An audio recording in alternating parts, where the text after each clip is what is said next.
जय श्री श्याम।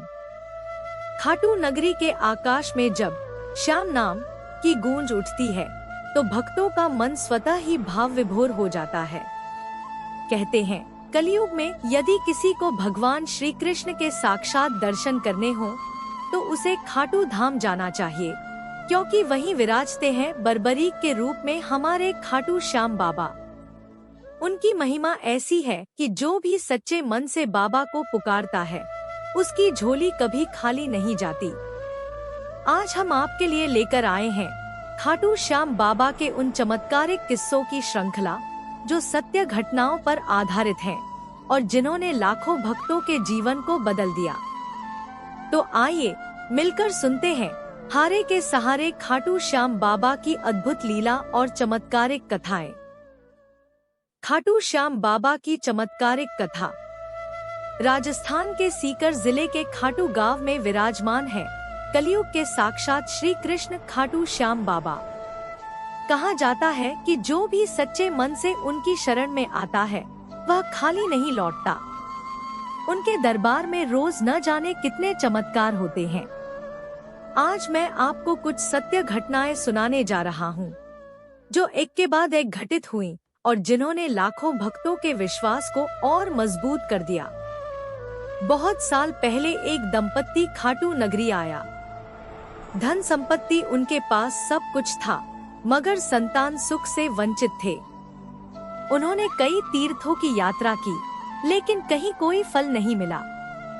अंत में वे रोते हुए बाबा के चरणों में गिर पड़े और बोले, श्याम बाबा, अब आशा सिर्फ आपसे है, हमें संतान सुख दीजिए। रात को पत्नी को स्वप्न हुआ। बाबा प्रकट हुए और बोले, बेटा धैर्य रखो, अगले वर्ष तुम्हारे घर लक्ष्मी का आगमन होगा। सच ही 1 साल बाद उनके घर पुत्र रत्न का जन्म हुआ। यह देखकर पूरे गांव ने माना कि यह बाबा का ही चमत्कार है। इसी तरह एक और घटना खाटू धाम के मेले में घटी। एक 8 साल का बालक जन्म से ही अपाहिज था। माता पिता उसे गोदी में उठाकर बाबा के दरबार में लाए। भजन कीर्तन चल रहा था। अचानक बालक के पैरों में हलचल हुई और वह खड़ा होकर चलने लगा। वहां उपस्थित लोगों ने जो देखा वह किसी चमत्कार से कम न था। माता पिता की आंखों से आंसू बहने लगे और सबने मिलकर श्याम बाबा की जय का उद्घोष किया। एक व्यापारी की कथा भी बहुत प्रसिद्ध है। वह रात में रेगिस्तान में रास्ता भटक गया था। आंधी तूफान से उसकी जान को खतरा था। उसने मन ही मन पुकारा, हे खाटू नरेश, अगर आज बच गया तो जीवन भर आपकी सेवा करूंगा। तभी घोड़े पर सवार एक दिव्य युवक आया और उसे सही रास्ता दिखाकर गायब हो गया। सुबह जब व्यापारी सुरक्षित पहुंचा तो उसने खाटू धाम में आकर बाबा को धन्यवाद दिया। सबने माना कि वह दिव्य युवक और कोई नहीं बल्कि श्याम बाबा ही थे। फिर एक महिला की कथा है जो असाध्य रोग से पीड़ित थी। डॉक्टरों ने जवाब दे दिया था। वह बाबा के दरबार में आई और आंसुओं से बोली, अगर मेरी आयु शेष है तो मुझे स्वास्थ्य दो, वरना अपने चरणों में बुला लो।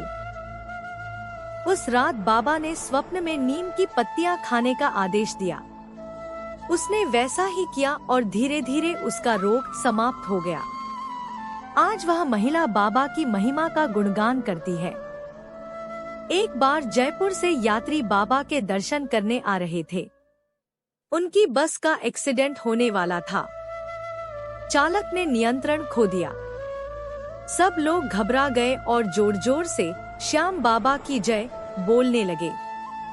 तभी बस अचानक रुक गई, जैसे किसी अदृश्य शक्ति ने उसे थाम लिया हो।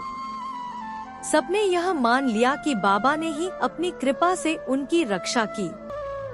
और एक बार मेले में एक छोटा बच्चा भीड़ में खो गया। माता पिता रोते हुए दरबार में पहुँचे और बाबा से प्रार्थना की। कुछ ही देर बाद वही बच्चा मंदिर के गर्भगृह के पास खेलता हुआ मिला।